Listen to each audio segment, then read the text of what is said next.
Hi everyone, welcome to simple concepts. I am your educator Niyati Paur. Guys, आज के हमारे इस क्लास में हम इस टॉपिक को कवर करेंगे। हम कैपिटलिज्म के बारे में जानेंगे और ब्रीफली इंडस्ट्रियल रेवोल्यूशन के बारे में भी जानेंगे। सो बिफोर वी स्टार्ट, एक ब्रीफ इंट्रोडक्शन देती हूँ आपको किस प्रकार से हम इस एंटायर टॉपिक के साथ डील करेंगे। First will briefly learn about capitalism, then I will explain to you all difference between feudalism and capitalism. उसके बारे हम कैपिटलिज्म और कॉलोनाइजेशन के बारे में जानेंगे, किस प्रकार से ब्रिटिशर्स ने अपनी कॉलोनीज एस्टैब्लिश की थी।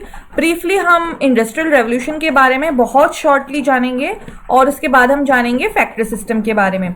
इसका पार्ट 2 भी आएगा in which we will discuss detailed about industrial revolution, how it started in England and all. तो उसके बारे में हम डिस्कस करेंगे, बट वो होगा हमारा part 2। So having said that, let's start with today's class. But before that, यहाँ पे आपको एक बहुत बड़ी announcement है हमारे पास. That is, if you want to ensure your selection in this UPSC 2020, then Unacademy has got to y'all a golden opportunity wherein there are 3 dynamic batches that are going on. They have already started from 29th of June onwards. After taking this plus subscription, here you have a golden opportunity, कि आप अपना selection यहाँ पे ensure कर सकते हो। सो यहाँ पे अगर आप 24 मंथ्स का सब्सक्रिप्शन लेते हो तो अनअकैडमी ने फिर से आपको 67% का डिस्काउंट लाया है and you just have to pay 64,000 and अगर आप हमारा कोड यूज करते हो UPSCYT, which of course you can see on your computer screens, अगर आप वो यूज करते हो then you're getting 10% of discount and you just have to pay 57,600. But then again, guys, ये जो प्राइस है 57,600 which I feel is very low if you compare this with offline classes. और आज के अभी टाइम पे जहाँ पे कोविड सिचुएशन इतना ज़्यादा बढ़ गया है, टाइम तो नहीं रुकता राइट हमारे लिए, एग्जाम्स तो हमने आंसर करनी ही करनी है। बट अगर because of this COVID we are not able to go out and attend our offline classes, so यहाँ पे कौन सा अनअकैडमी के अलावा आपके पास इतना ब्यूटीफुल और इतना किफ़ायती ऑप्शन शायद ही आपको ऑनलाइन क्लासेस में मिलेगा, वेरिन आपके जो सारे मेंटर्स है राइट, वो आपके फिंगर टिप पे आपके बस एक क्लिक पे यहाँ पे अवेलेबल होंगे वो सारे के सारे लोग। So Unacademy has again got to you all Unacademy UPSC Championship. If you enroll yourselves now, then it will be for the absolutely for the free of cost. क्योंकि यहाँ पे आपको मेंटर्स मिल रहे हैं लाइक राकेश वर्मा, मृणाल पटेल और आतिश माथुर जैसे एक्सपीरियंस लोग यहाँ पे आपको मेंटरिंग करेंगे। एंड अनदर थिंग गाइज कि जब भी आप अनअकैडमी का प्लस सब्सक्रिप्शन यहाँ पे ले रहे हो, एक बहुत ही अमेजिंग बेनिफिट यहाँ पे आपको मिलती है और वो है कि आपके फिंगर टिप पे बस आपके एक क्लिक पे यहाँ पे आपके मेंटर्स अवेलेबल होते हैं। But same doesn't happen when it comes to offline classes. आपको आपके ऑफलाइन क्लासेस का जो मतलब उनके अकॉर्डिंग आपको अपना रूटीन सेट करना पड़ता है, आपको एडजस्टमेंट करने पड़ते हैं अपने अपने रूटीन्स के साथ। But this doesn't happen when it comes to online classes. So also यहाँ पे आपको मैंने एक और आपके लिए अनाउंसमेंट है। The number which you can see on your computer screens is the one जिसपे आपको आपके सारे क्वेरीज जो भी आपके रहेंगे वो आपको उनका सोल्यूशन मिलेगा on this particular number. You can WhatsApp us the mentors on simple concepts, और आपको यहाँ पे किसी भी चीज़ से यूपीएससी के प्रिपरेशन से रिलेटेड आपको कोई डाउट रहेगा then you can WhatsApp us और you can directly call to us on this particular number. We all mentors will be very happy to help you all. So having said that, let's start with today's class. तो जैसा कि मैंने अपने previous classes में भी आपको बताया था कि ये जो सारे हमारे नोट्स हैं राइट, वो मैंने मतलब I'll be telling all each and every word over here why, so that you don't miss out on any important point, आप मिस आउट नहीं करते हो। एंड ये जो सारे हम नोट्स यहाँ पे डिस्कस करते हैं उसके आपको अगर नोट्स चाहिए हो, जो भी टॉपिक्स डिस्कस करते हैं उनके in the form of PDF, then you can join our Telegram channel, the Telegram group. The link of the group is given in the description below. In any case suppose if that link is not working, then you just have to go to your Telegram account. वहाँ पे search bar में जाने के बाद अगर आप simple concepts UPSC के बाद नाम से अगर आप सर्च करते हो, then you will be able to find a group जहां पे हम सारे नोट्स डिस्कस करते हैं अलॉन्ग विद द आपको वहां पे PDF भी मिलेंगे। Okay, so let's start. So towards the end of the Middle Ages, feudalism as an economic system had started declining. Feudalism का जो एक system था वो decline होना शुरू हुआ था towards the end of the Middle Ages, and this process was furthered by the Renaissance and other developments as well. The rise of towns and the cities and the growth in trade stimulated the production of manufactured goods. तो एक प्रकार से manufacturing of goods का एक प्रकार से triggered हो गया वो सारी चीजों का. And there was an increase in demand for goods which previously had been considered as luxury goods. So life in the new towns and cities had created a desire for many new goods also. All these factors provided a great stimulus to the production of manufactured good. तो हुआ यूं कि जैसे जैसे वक्त बदलता चला गया उसी हिसाब से लोगों के जो डिमांड्स थे, लोगों की जो नीड्स थी, वो उसी प्रकार से ढलती चली गई. जैसे कि आज के अगर हम ज़माने में देखें तो जो चीज़ें आज हमें नेसेसिटी लग रही हैं वो लाइक 50 साल पहले या फिर आप 10 साल पहले भी अगर आप कंसिडर करते हो उन गुड्स को लग्जरी गुड्स कहा जाता था. फॉर एग्जांपल हम कह सकते हैं अगर रेफ्रिजरेटर आज के ज़माने में वो एज अ नेसेसिटी बन गया है, but same was not there. आप अगर 20-30 ईयर्स पहले की अगर आप बात करो तो सेम चीज़ नहीं हुआ करती थी. People use to manage without refrigerators. जैसे कि आज मोबाइल फ़ोन कितनी ज़्यादा एक प्रकार से वो एज अ नेसेसिटी गुड बन गया है, but the same was not the case around 20 years back. Mobile phones एक लग्जरी गुड्स की तरीके से उसको देखा जाता था. तो कहने का मतलब यहाँ पे ये है कि जिस प्रकार से टाइम ढलता चला गया, टाइम जैसे जैसे प्रोग्रेस होता चला गया, उसी प्रकार से लोगों की जो गुड्स थी, लोगों की जो नीड्स थी वो लाइक चेंज होती चली गई. जो जिनको कई ज़माने पहले लग्जरी गुड्स कहा जाता था वो उसी प्रकार से नेसेसिटी गुड्स बनते चले गए. So for a long time, however, the techniques and organization of producing goods did not undergo any significant improvement. The traditional methods were inadequate to meet the growing demand for goods. So during the later half of the 18th century, there began a series of changes which revolutionized the techniques and organization of production. These developments resulted in the rise of a new type of economy, that is industrial economy.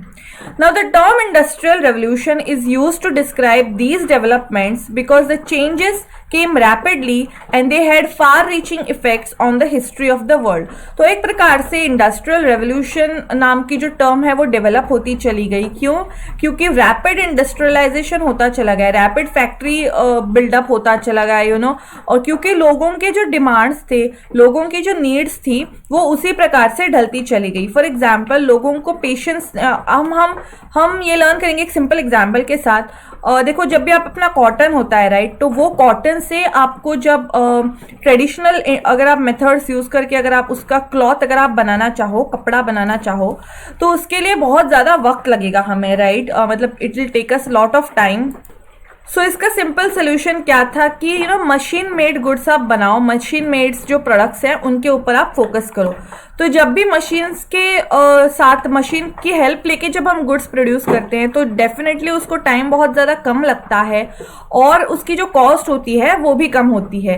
तो लोगों की needs जो है वो उसी हिसाब से ढलती जाएंगी. फॉर एग्जांपल लोगों के पास पेशेंस नहीं रहेगा, लोग उतने ज़्यादा लोगों को उतना ज़्यादा प्राइस पे करने की लोगों में उतनी कैपेसिटी या फिर विलिंगनेस नहीं बचेगी. सो ऑल इन ऑल जैसे जैसे वक्त चेंज होता था उसी प्रकार से लोगों की जो नीड्स थी वो भी चेंज होती चली गई. So let us now learn about capitalism. Capitalism all in all है क्या वो जानेंगे अभी. So the new system of society which had been emerging in the Europe from the 15th century is called as capitalism. So under capitalism कौन कौन से यहाँ पे टॉपिक्स आते हैं. So the instruments and the means by which goods are produced are owned by private individuals and the production is carried out for making the profit. So instrument जहाँ पे जो instruments and the means by which goods are produced are owned by private individuals. So private individuals जो हैं वो ये सारे instruments, factories या फिर production जो है होते हैं या फिर वहाँ की मशीनरी वो own करते हैं. So the workers under this system do not own anything but work for a wage. तो यहाँ पे जो workers होते हैं वो बस वहाँ पे बस काम कर रहे होते हैं, उनको बस अपने सैलरी से मतलब होता है, डेली जो उनकी वेजेस होती हैं राइट, और जो शिफ्ट्स होते हैं उनके या फिर जो वर्किंग आवर्स होते हैं बस उनको उसी से मतलब था. The workers under this system do not own anything but work for the wage. Now the owners of wealth under capitalism who are called as capitalist do not keep their wealth or consume it or use it for the purpose of display but invest it to make profit. तो यहाँ पे जो owners होते हैं उनके factories के या फिर जो इंडस्ट्रीज होती हैं उनके, वो क्या करते हैं, डिस्प्ले नहीं करते अपनी वेल्थ को या फिर ज़्यादा कंज्यूम नहीं करते, but what they do is they invest the profit into जो अपनी प्रॉफिट जो होती है वो इन्वेस्टमेंट में वो लगा देते हैं पूरा पूरी. सो होता क्या है, मतलब अपनी नीड सेटिस्फाई करने के बाद, जो अपने डेली एक्सपेंडिचर है वो सेटिस्फाई करने के बाद व्हाट दे डू इज जो प्रॉफिट होता है वो ज़्यादा इन्वेस्ट करते हैं. सो इसका रिजल्ट क्या आता है यहाँ पे कि मोर ग्रोथ यहाँ पे होती है. जब भी आप अपना जो वेल्थ होता है वो और ज़्यादा इन्वेस्ट करते हो, नेचुरली आपको रिटर्न्स उसके ज़्यादा मिलेंगे. So the goods are produced for sale in market with a view to making the profit. Now this system is marked contrast with the feudal system in which goods were produced for local use and the investment of wealth for making profit did not take place. तो feudalism जो word मैंने पिछले first slide में use किया था, तो वहां पे क्या होता था कि जो गुड्स होते हैं वो in which the goods were produce for local use के लिए बस गुड्स प्रोड्यूस होते थे, and investment of wealth for making profit did not take place. तो जहाँ पे प्रॉफिट पे या फिर इन्वेस्टमेंट में उतना ज़्यादा फोकस नहीं किया जाता था. अगर हम डिफरेंस जानने की कोशिश करें फ्यूडलिज्म और कैपिटलिज्म के बारे में, तो in feudalism we have economic life under feudalism was static as goods were produced for local consumption and there was no incentive to produce more, employing better means of producing goods for bigger market. तो यहाँ पे होता ये था feudalism के बारे में, जो ओनर्स होते थे जो भी ऐसे वेजेस वगैरह वो देते थे, बट एक स्टैटिक उनका वो था. फॉर एग्जांपल अगर कोई लैंडलॉर्ड हो, उसके पास बहुत बड़ी अगर ज़मीन हो, तो वो क्या करेगा, लेबरर्स को वहाँ पे ऑफकोर्स वो एम्प्लॉय तो करेगा लेबरर्स को, बट वहाँ पे वो लोकल कंजम्पशन के लिए, मतलब कि भाई अपनी बेसिक नीड्स ही कंप्लीट हो, उसी के ऊपर वो ध्यान देंगे. वो ध्यान नहीं देंगे किस प्रकार से हमारी प्रॉपर्टी या फिर जो इनकम है वो ज़्यादा इंक्रीज होगी, इससे वो ज़्यादा फोकस नहीं करेंगे. All they will focus on कि बिगर मार्केट के पास तो वो बिल्कुल भी नहीं जाएंगे. All they will focus is on कि हम जो भी है हमारा वो स्टैटिक कैसे रहे, स्टेगनेंट कैसे रहे, और उसी से हमें किस प्रकार से अर्निंग आती रहे. सो speaking about capitalism, the economy life under capitalism was fast moving with the aim of producing more and more goods for bigger markets so that more profit could be made. तो यहाँ पे simple सा term है कि ज़्यादा से ज़्यादा वक्त दिया जाता था कि भाई हमारे प्रॉफिट्स ज़्यादा मिले हमें, या फिर जो भी जो प्रॉफिट मिलता है वो इन्वेस्टमेंट पे ज़्यादा जाता था. और उसी प्रकार से मार्केट में किस प्रकार से हमारा नाम या फिर हमारा किस प्रकार से हम मार्केट को और ज़्यादा कैपिटलाइज करें, और ज़्यादा किस प्रकार से मार्केट में हमारे शेयर्स इंक्रीज हो, इसके ऊपर कैपिटलिज्म बहुत ज़्यादा फोकस करता था या फिर फोकस करता है. अब जानते हैं कैपिटलिज्म और कॉलोनाइजेशन के बारे में, किस प्रकार से ये दोनों चीजें हैंड इन हैंड जाती हैं. So the discovery of new lands and the establishment of colonies had resulted in unprecedented expansion of trade and accumulation of wealth by merchants. तो हुआ यूं था कि एक प्रकार से कॉलोनीज नए नए डिस्कवर हुए थे, एंड वहाँ पे न्यू लैंड्स डिस्कवर किए जा रही थी लोगों के द्वारा, जो कि जिनको हम कहते हैं एक्सप्लोरर्स जो लोग थे उनके द्वारा, जैसे कि Vasco da Gama and all. So they had unprecedented expansion of trade and accumulation of wealth by merchants. तो वो क्या करते थे, फॉर एग्जाम्पल इंडिया में अगर स्पाइसेस हो तो वो इंडिया में आएंगे, स्पाइस के साथ ट्रेड करेंगे और लोगों को अपनी ओर की, मतलब सपोज अगर आप इटाली या फिर आप अगर बाकी कंट्रीज से आ रहे हो जहाँ पे गोल्ड बहुत ज़्यादा सस्ता है, डायमंड सस्ते हैं, तो वो लोग क्या करेंगे, अपने पास जो चीज़ एबंडेंस में है वो आके यहाँ के लोगों को दिए जाएंगे, और जो चीज़ वहाँ पे नहीं है वो यहाँ से लेकर जाएंगे. For example the spices. Now the trade included also the trade in human beings, that is slave trade. तो यहाँ पे इंसान की भी ट्रेड यहाँ पे होती थी, जिसको स्लेव कल्चर कहा जाता था. तो ये मोस्ट प्रोबेबली होता था इंडिया में, जो सो कॉल्ड पुअर कंट्रीज होती थी तब के ज़माने में, जैसे कि साउथ अफ्रीका हो गया या फिर वेस्ट इंडीज़ या फिर इंडिया के बहुत सारे जो प्लेसेस थे, वहाँ से ऐसे लोगों की ट्रेड हुआ करती थी. लोगों को एज अ स्लेव यहाँ से उठाकर लिया जाता था. So the colonization was accompanied by the plunder of wealth of people who were colonized. For example, the treasure of Inca and Aztec civilisation were plundered by the Spaniards. तो यहाँ पे क्या हुआ था, बहुत सारे जो सिविलाइजेशंस थे उनको तबाह कर लिया गया था बाय कॉलोनाइजेशन के द्वारा।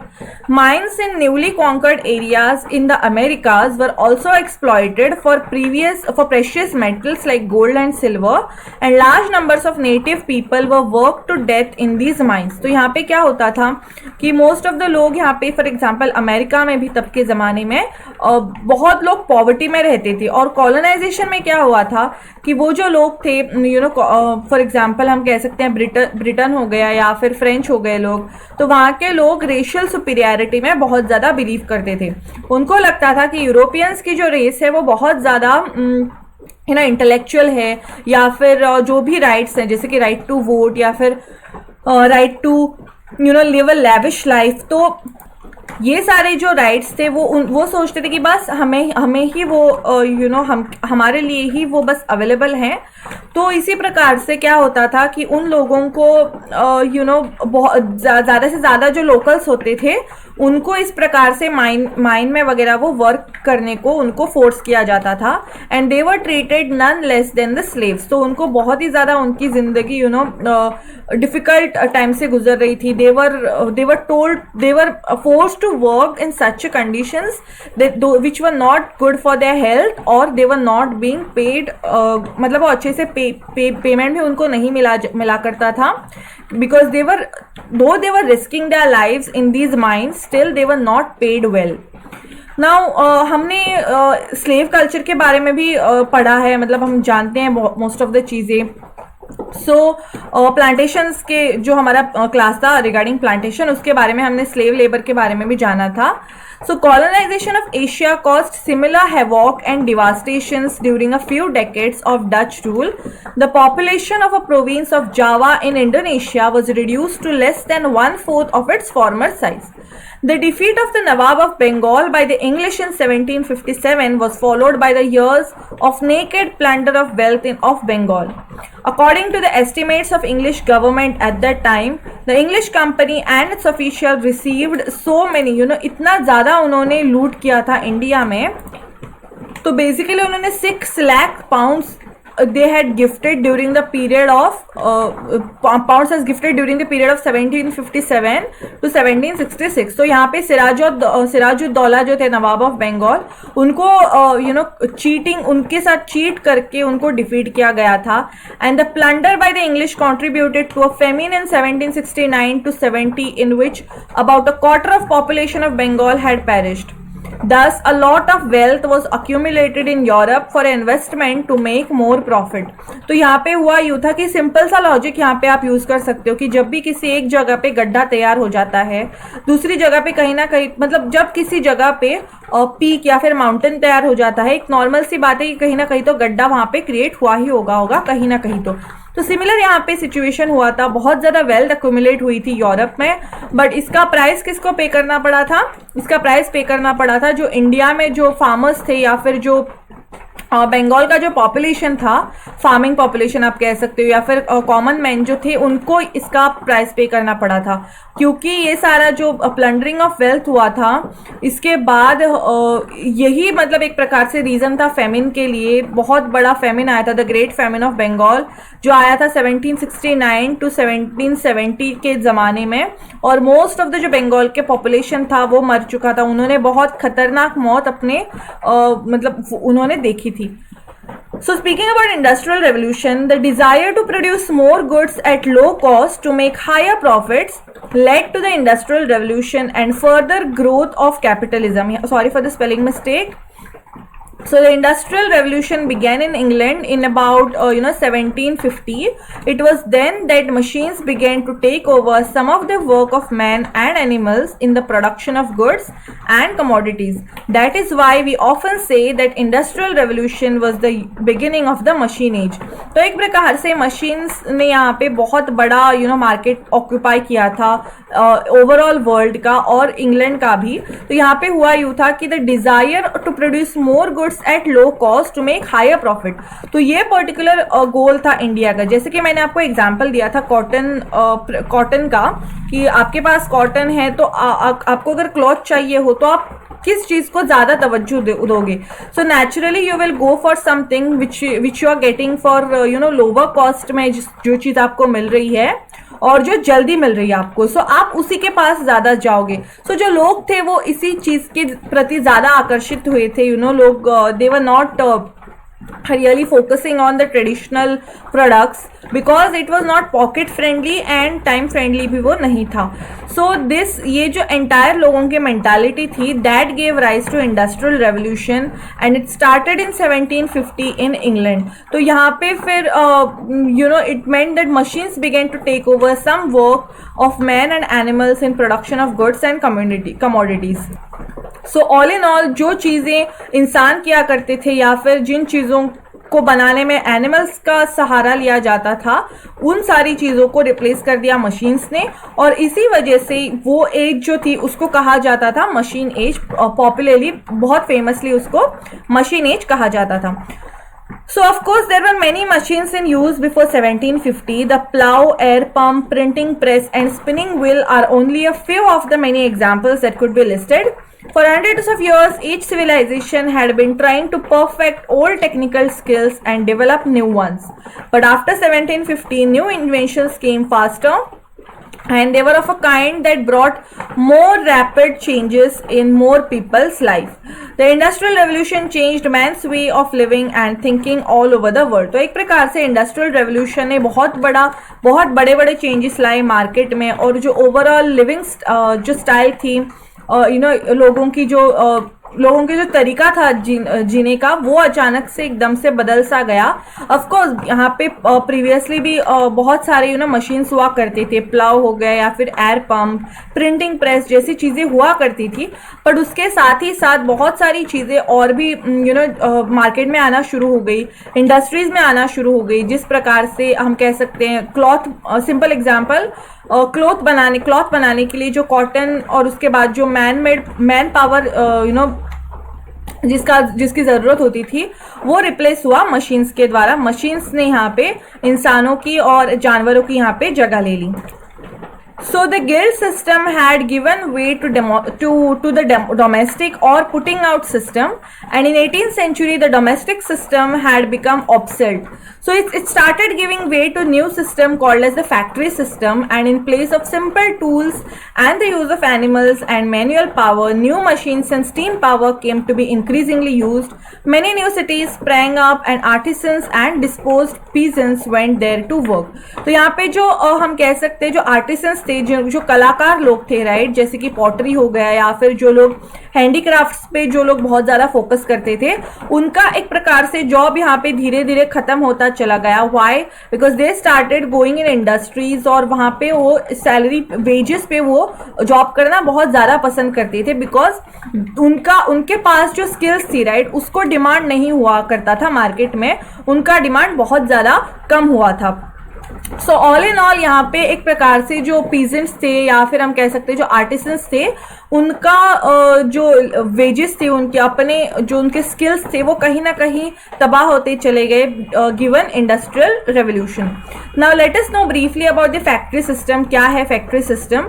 So the production was now carried out in factory in place of workshops in Holmes and with the help of machines in place of simple tools. Facilities for the productions were owned and managed by the capitalist, the people with money to invest for the production. तो यहाँ पे क्या हुआ कि जो लोग industries को own करते थे उनको बहुत ज़्यादा इंपॉर्टेंस आता चला गया ऑल इन ऑल, और जो फैक्ट्री ओन जो प्रोडक्ट्स थे उनका भी इम्पोर्टेंस यहाँ पे बढ़ता चला गया. और जो वर्कशॉप्स थे जो घर पे हुआ करते थे या फिर घर से थोड़ी दूर हुआ करते थे वो यहाँ पे बंद पड़ना उनका शुरू हुआ और उनका रिप्लेसमेंट हुआ मशीन्स से. सो बहुत सारे लोग जो थे वो इंडस्ट्रीज में जाना या फिर फैक्ट्री में जाना यहाँ पे पसंद करने लगे. So everything required for production was produced by the capitalist for the workers who were brought together under one roof. तो बहुत सारे वर्कर्स को यहाँ पे इकट्ठा किया जाता था. जो हैंडीक्राफ्ट जिनके पास स्किल्स हुआ करती थी उन्होंने भी अपनी स्किल्स त्याग कर दी क्योंकि उनके स्किल्स को बहुत मार्केट में बिल्कुल भी वैल्यू नहीं मिलता था. They were not getting enough money so that they can sustain their family. So everything belonged to the owner of the factory, including the finished products, and workers work for the wages. तो यहाँ पे जो workers थे उनकी skills भी यहाँ पे develop नहीं हो रही थी because they were just working in front of the machines. तो ऑल इन ऑल उनके पास कुछ नहीं बचा करता था उनका. They were just meant to take the wages. वो बस पैसों से उनका मतलब, उनको कहा गया था कि बस पैसों से आपका मतलब है. You do not own anything. आप यहाँ पे मशीन ओन नहीं करते, आप फैक्ट्री ओन नहीं करते. सो नेचुरल थी कि वो सारी चीजें जो थी वो कैपिटलिस्ट जो ओनर था उसकी हुआ करती थी. So this system was known as factory system which brought on the industrial revolution in early form of capitalism, about which we have read before, and this has now been transformed to industrial capitalism.